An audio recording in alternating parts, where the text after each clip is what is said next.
کو زمین پر رگڑ دیتا ہے اور سامنے اس کا تصور رکھ کے خدا تسلیم کرتا ہے۔ اللہ کا نبی، اللہ کے خلیل جناب حضرت ابراہیم علیہ السلام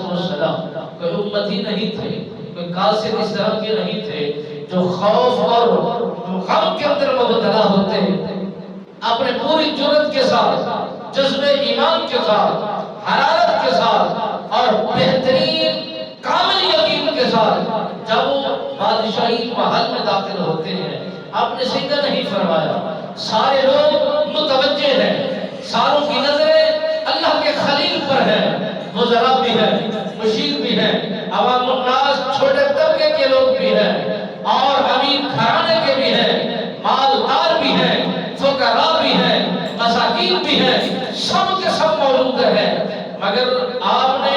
بغیر کسی عجب کے سر نہیں جھکایا، سجدہ ریز نہیں ہوئے، گردن نہیں جھکی اور خدا تسلیم نہیں کیا۔ اسی بات پر نمرود نے بات اور سوال اٹھایا، اے ابراہیم، بادشاہوں کی درباروں میں آپ کو آنے جانے کا اندازہ نہیں ہے، میری دربار میں جو بھی آتا ہے اسے یہ خبر ہے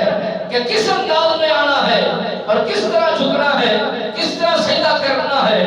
اللہ کے خلیل حضرت ابراہیم علیہ السلام سرکار نے فرمایا، اے نمرود، تیرے سامنے زمانہ جاہلیت میں رہنے والے یہ جاہل لوگ ہوں گے جو تیرے سامنے سجدہ کرتے ہیں، میں اس خالق کو مانتا ہوں، میں اس رازق کو مانتا ہوں، میں اس پروردگار عالم کو مانتا ہوں جو حیاتیاں بھی دیتا ہے، مماتیاں بھی دیتا ہے، زندگیاں بھی دیتا ہے، موت بھی عطا کرتا ہے۔ اب سلسلہ مناظرہ شروع ہوا، گفتگو کا طریقہ کار شروع ہوا، اب ابتدا نمرود سے ہو گئی تو لا جواب اور لا زوال جواب اللہ کے خالق نے عنایت فرمایا کہ میرا رب تو وہ ہے کہ جو زندگی دیتا ہے، موت دیتا ہے۔ نمرود نے کہا، اگر یہی کام میں کر دکھاؤں تو مجھے خدا مانو گے، مجھے خدا تسلیم کرو گے؟ اللہ کے خلیل نے فرمایا، اگر تو کر دکھاتا ہے میں طریقہ کار دیکھوں گا، اگر میرے ذہن میں اور میرے دل نے قبول کیا تو میں حاضر ہوں آنے کے لیے، باز ماننے کے لیے، جھکنے کے لیے۔ اگر وہی طریقہ جو میرے پروردگار عالم کا ہے، اگر وہی تیرے اندر صلاحیتیں ہیں، اللہ کے نبی تو جان چکا تھا یہ مردود ہے، بدصورت ہے، اور آپ کے ساتھ جب رفقا اور جلاد سپاہی آپ کی کچہری میں پہنچتے ہیں، بادشاہ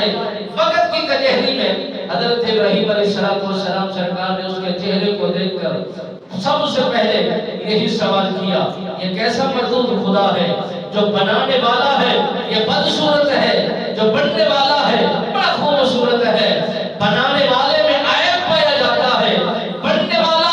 بہترین خوبصورت جھلک رکھتا ہے، مگر اس کی خوبصورتی، اس کی بناوٹ، اس کا چہرہ، اس کی رونقیں، اس کی جوائیں جو پھیل رہی ہے، یہ اپنے آپ کو خدا تسلیم کروا رہا ہے، مگر اس سے تو کئی گنا اس کے ریائے بہتر ہے اور اس کے ماننے والے خوبصورت ہیں۔ اسی وقت ان کی زبان کو روکنے کی کوشش کی ہے،